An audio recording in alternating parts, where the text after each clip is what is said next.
Thanks everyone for coming. Another talk. So this time it is about how to get rich fast. Well, this was my main idea when I heard about all those cryptocurrencies, and I soon found out that it was an even faster way to lose money. With total guarantee on that. So the purpose of this talk is to teach you what not to do, based on the experience that I did and all the trial and error, mainly error. And so this is the topic of today, and the reason why is because it is divided into three parts. You have the appetizers, the main dish, and the dessert. So basically the appetizer is what makes someone get into this type of investment and what we are dealing with. And then the main dish, which is what you'll be constantly doing every day or every so often. And what everyone wants, the dessert, the sweet profits, and what you can do to maximize or to get more probability of achieving that. So first of all, like everyone that talks about this kind of investment, this is not financial advice. I don't care about what you do. You did it on your own risk. So it is a really high risk type of investment. There's a possibility that you might lose some of your money, most of your money, or even all of it, if you're not smart with your investments and your timing.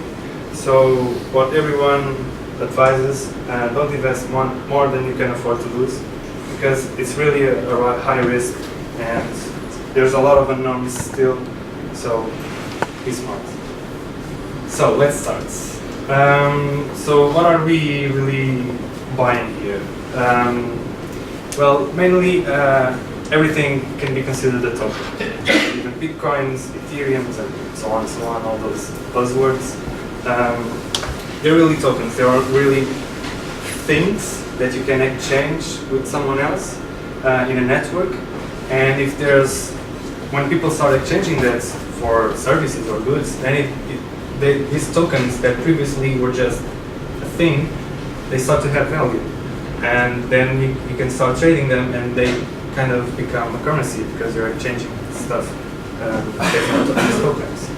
And one way that I like to think about, at least in these early ages, because some of these currencies are still in like a beta phase, so there's not really an application, at least for now, for them. So I like to think about them as shares. So you can think that when you buy a Bitcoin, you're buying a share of this Bitcoin corporation or company, or like shares of a team, because really that's what they are. They are a team of that.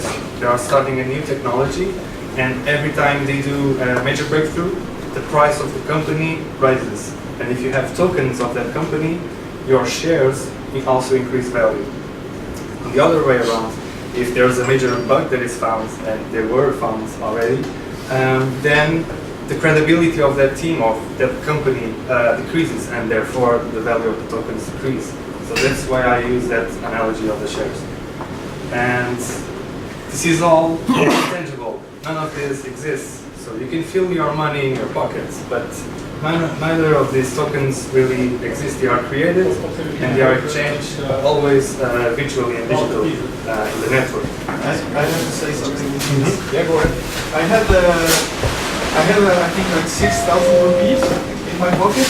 They felt like money. And all of a sudden, the government said, that money is worthless. So yeah. Oops. You should have bought Bitcoin, you see. Yeah, but the thing is, even real money is not real. It's only real because people believe in it and use it as a currency. Yeah, exactly. There's no real money. Exactly. It's just paper. Exactly. Yeah. That's why we previously traded rocks and stones and copper and salt. We can use anything as currencies. So in this case, they are just virtual tokens. The question is, what is real money? So why is all that buzz on this kind of technologies? Well, the main thing with Bitcoin, which was the starter, using the blockchain technology, which Ricardo already talked about, it allows us to have a lot of decentralization, because we no longer need someone central verifying transactions and so on. And also, since all of this is intangible and it is bits and bytes, you can automate a lot of processes that previously were manual or required a lot of bureaucracy. Now using these tokens and these technologies, you can automate it. And everybody wants to automate all the things, so these two things together, they are starting to get a lot of buzz on everyone and starting to get a lot of hype. And the other thing is, every year that passes, the adoption of these kind of technologies and tokens and currencies is doubling every year. So it's the same growth that the internet has. So everybody is getting hyped. This is the new internet. Might as well jump already right now while it is still cheap. So that's why there's all this buzz in it. So now that you know what is waiting for you when you step into this kind of investments, this will be your everyday screen. So what is this? This is the screenshot of an exchange. So this is a website that receives currency and exchanges for tokens, or you can also receive one token and replace it with another. And this is basically the evolution of the price. And this is already outdated. This is from July. So you can see over here the price was, well, you can see it. The price was 2,000, yeah, 2,000 there, $2,000. This was in July, and what, 2 weeks ago? For what? 5,000? 4K, 4,000. This is dollars or euros? Dollars, yeah, dollars. For Bitcoin? For Bitcoin, yeah. Reached $4,000. Yeah. This is a chart for Now it's dropping again. yeah, as we speak. Bye. So yeah, how this works is basically you step in with your euros or dollars, your fiat currency, and first of all you create an account on this exchange. They will require your personal data, and afterwards you make a transfer. You can do a regular or separate transfer to the exchange, and then your balance is there. And from then on, you can place buy orders, which basically is, I want to buy, in this case, Bitcoin for this given price, and I will buy 1 unit, 2 units, whatever. And if there's someone that is willing to sell at the same price, then you have a match, the transaction is made, and your euros go to that person, and you get the Bitcoins or the token in your wallet. So talking about wallets, this is how you get tokens and the currencies. Then you need to store them somewhere. And Ricardo already spoke about that. So basically you have this public address, which is how someone knows how to send funds to your account, to your wallet, your digital wallet. And when you're on an exchange, the exchange already provides this type of wallet to you. But the thing is, with the wallet, there's the private keys, which only you should have access to, and it's your way to verify, yes, I as the owner accept and authorize this transaction. When you are on using a wallet of an exchange, you don't have access to those private keys. So that's why we say that you're at the mercies of the exchange. If for some reason the exchange closes just because they want to, and this already happened on Bitcoin cards years ago, you lose all your funds and you have no way to access them. So that's why people want to move from out of these exchanges into wallets on your computer, for instance, because that way you have access to your private keys and you're the only one that has access to them. This is just an example of an application that supports several coins. So as you can see there, you have Bitcoin, Dash, Ethereum, and so on. There are also other types of wallets that only, which is the most common case, which only support one type of coin. And even still, this is stored on your computer. If someone has access to your machine, then maybe your funds might be compromised. So there's still another option, which is a paper wallet, which basically has the public address, and then inside here hidden are the private keys. And you can store this somewhere safe, and unless someone has access to that safe, the funds are yours. And there's no way any hacker from the internet can access this paper wallet. That's the main advantage. And you also have a similar thing, but more convenient, which is these pens that store your private keys. So really is a compromise between being accessible and really fast and easy to use, or being really safe, but more not so convenient to use on a daily basis. The paper wallet. If you drop your paper wallet on the street and someone else picks it up, you lost it. Yeah, same thing. Also, if you lose a private key on the computer, you'll never recover the same thing. It happened to me. And you won't have access to the money will still there. Yeah, but nobody will ever use it again. Yeah, that happened to me once with Bitcoin because I was a really noob and I kind of still am on Bitcoin. So I created a wallet, digital wallet. I transferred my funds there, and I just left that there for quite a few years. And then when I tried to recover the funds there, it asked me for a password, and I was like, did I type the password? I don't remember it. How can I access my funds? Oh no! And suddenly you have this file on your machine and you have no way to access it, and when you try to open it was just gibberish. And I have my funds there and I created this and now I can't access it. How dumb is this? How many million? You lost? Is there a number of worldwide, how many Bitcoins are there lost? Forever. Ask Friday. Yes, I have like 0.2 bitcoins lost somewhere because I tried to mine them for the gold miner, and I never took note because that wasn't worth anything. I didn't care about it, so I don't even know if I actually stored the key somewhere. Right. So 0.2, what does that mean now? I don't know, like $400, $500 depending on. It was a few But years if you go ago. to forums, you find people that lost, for example, 30 bitcoins or 50 bitcoins Yeah. in their old computer, and now they want to recover and they can't because they don't have the private key. Yeah. Or other people saying, I can't access my wallet, here are my private keys, please help me. Yeah. It's empty, dude. so smart.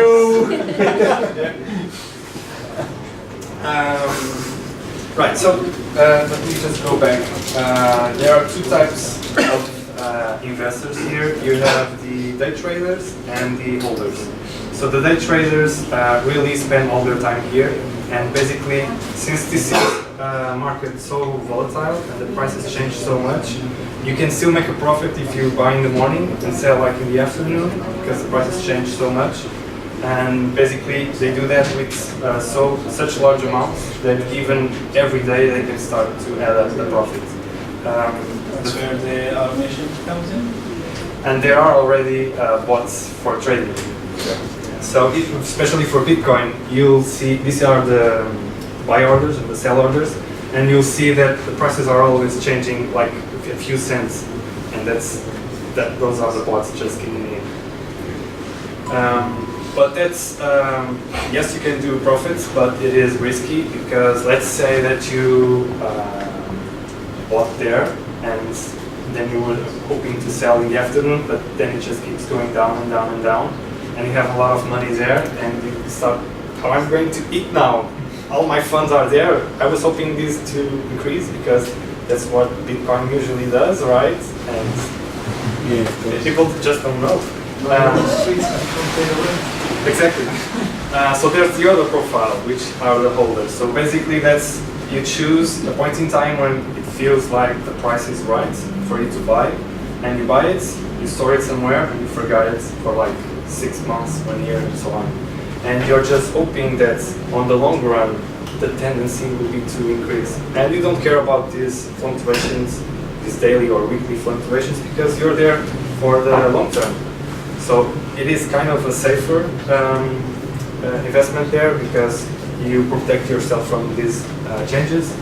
But if something major happens, like a bug is discovered or something like that, Still beats the deposit on the bank. exactly, yeah.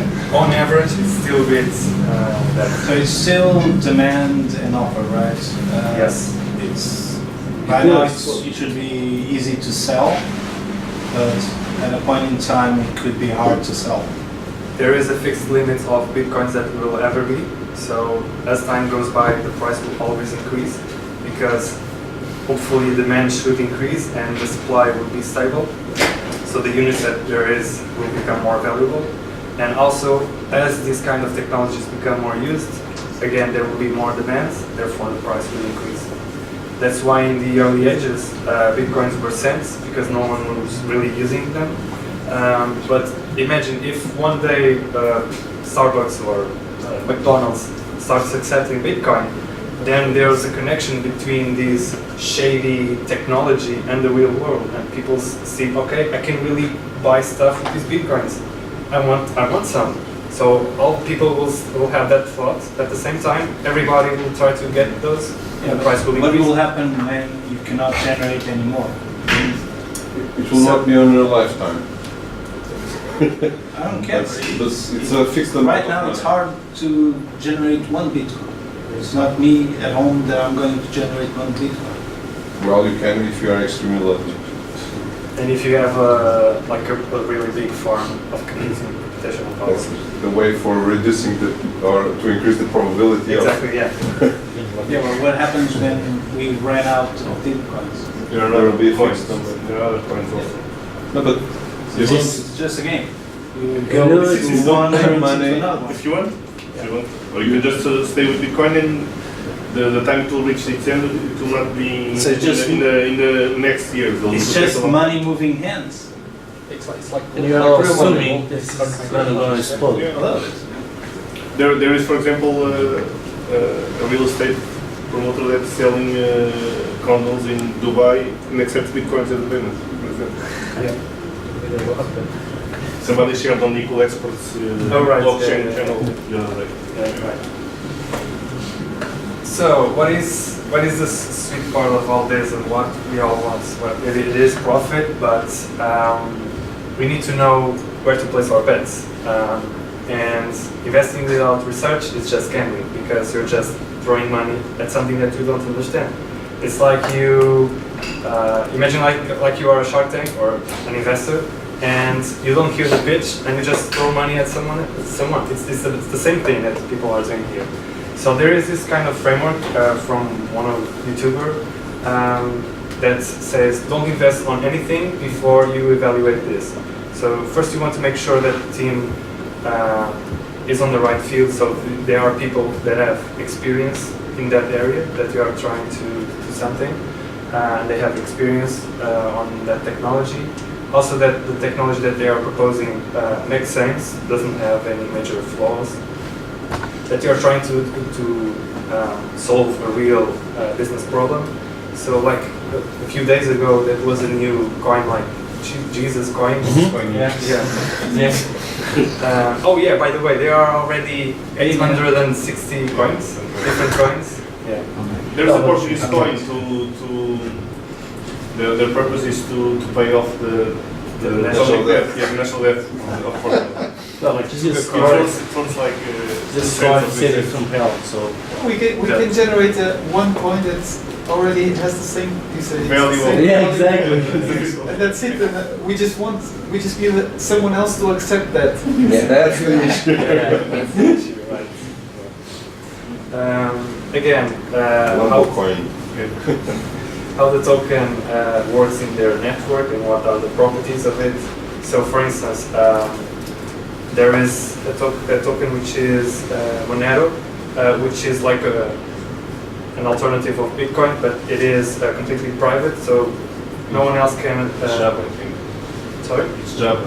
And it's Java. Okay. So their token characteristic is we are different from Bitcoin because all transactions are private. And no one knows that you own that and that you're transferring that to someone else. It's their main advantage. So that's how they distinguish from the competition. So if there is a coin that has several competitors, you want to make sure which one is the best one. Maybe the one that is on the market for the longest term, maybe they have an advantage. Maybe they have some breaking new feature, we have to evaluate. And also if they have a working prototype, because there are a lot of coins that just appear and generate a lot of hype and they don't even have a prototype. So you're just investing blindly on something. So you're really just searching for the chicken that will give you the golden egg. So this is just like top 15 from all those 800 coins. Yeah, just 12. to give you. Sorry? 12. Yeah, 12. From the top 15, these are some of the most popular ones. So you already know Bitcoin. Huge. Yeah. Dash is. I might be technical, not being technically accurate, but it's just for you to get an idea. Dash is Bitcoin but faster, supports more transactions. And Less time. Takes less time to. it is easier to use, also more user friendly. Monero is just command line interface, but it supports privacy. Ripple is Bitcoin created by banks for banks, kind of weird. Ethereum, we already know that. Are there any coins backed up by the major companies? Google, Microsoft, Amazon? Microsoft is here. This is So, like a partner, or I don't know how they call it, advisor. Advisor, technical Yeah, advisor. technical advisor. Like, Yeah, but the technical advisory is not the same as we Yeah. will, Yeah, we will yeah, yeah. support this coin. It is, It's just like, exactly. use my technology. Exactly. But And as pay me. as soon as you have in the same sentence Real Ethereum money. and Microsoft, the price just. Yeah. Yeah. The same thing happened with Digibyte, With Digibyte, when yeah. they just mentioned Digibyte, blah blah blah, Minecraft. Minecraft. On the Poof. tweet. No. Okay. The price just skyrocketed. Makes And sense. everyone understood, actually read the sentence, and this is not a big deal, and the price. Oh my god. Just a regular day. Just sell before people notice. Neo is Ethereum for the Chinese markets.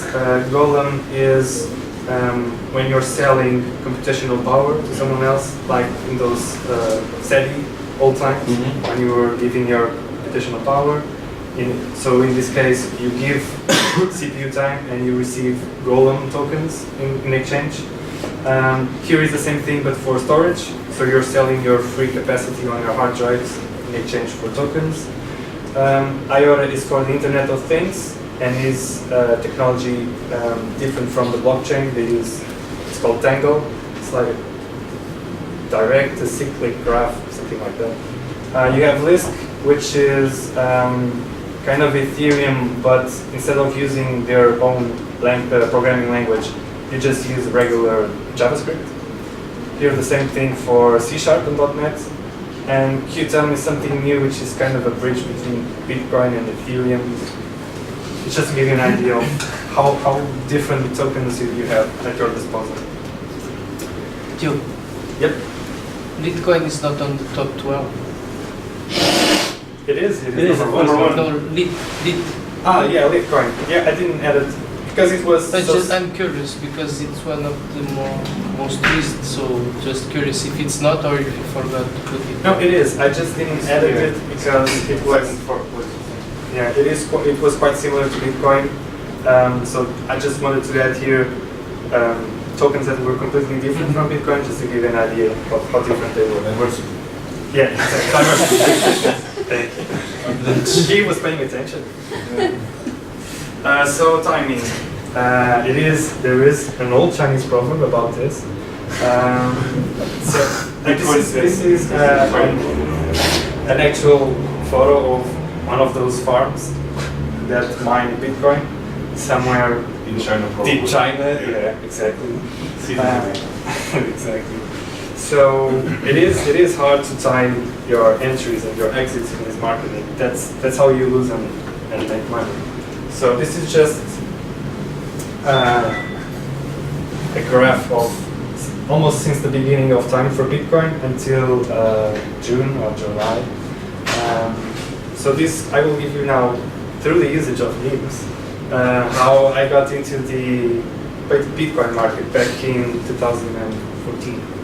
So I bought there, like feeling okay. Let's just go with the hype. If everyone is buying, it's probably because it is good. Yeah. So then, and okay, yeah, it's fine. It's fine. A year has passed. Okay, we're quite far from where we were. Okay, another year has passed. Okay, it's fine. It's all right. And then the price was the same back here. And that's how when I tried to get access to the wallet and I couldn't, so panic mode, and then I finally got it. And then the price just continued going and going and going and Oh, you sold it? really? Yes, all things. So yeah, true story. So don't do like this guy. Do like this guy. So you should buy when everybody's panicking, which is probably around Now. here, and you should buy when there's not much interest, on when there's a bear market, when nobody else is buying. So the prices are quite low. This is the entry point to maximize your profits, as you can see there. So even following this rule, you look at that and you might think, well, that's a good spot to sell because it is one high and prices is already starting to decline. And then 2 months later, you find out that it was going up until 5,000 instead of 3,000. And it can go to zero. Also. And you never know, yeah, exactly. You can never It's like shares. That's the thing, because when you look at this graph, you already have all the information. So it is quite easy to, I should have. Yeah, that's easy. I can go back. That's a crystal ball. But when you're over there, you have no idea what is coming next. It can go down to here to zero, or just like it happened like 2 weeks ago when China banned ICOs, and everybody just panicked because, oh no, I own something that is illegal, and then everybody found out, well, that's not a big deal because this is unregulated, so fake news. So yeah.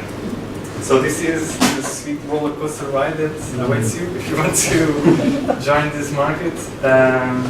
Feel free to ask any questions.